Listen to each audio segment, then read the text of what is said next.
प्रति एसएचजी को voucher number रे दिया जाए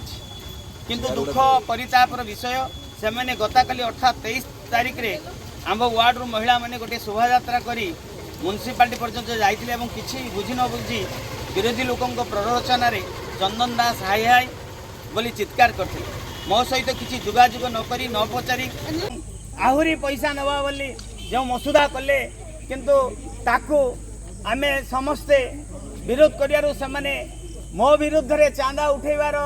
एवं मिथ्या षडभुज गौरांग मंदिर सौंदर्यीकरण जो योजना रे पोखरी ए पोखरी विगत वर्ष रे जो विगत सरकार रे हरिलुट बर्तन सुधा एसएचजी ग्रुप माने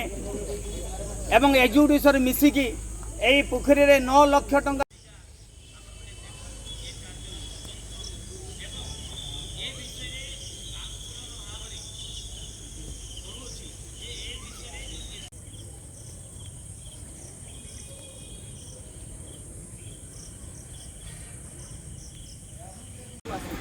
माँ महिला से भूल कथा कही और सांबादिक अभियोग पत्र वीडियो अंडरलाइन कर पठाऊ ए विषय में माननीय जिलापाल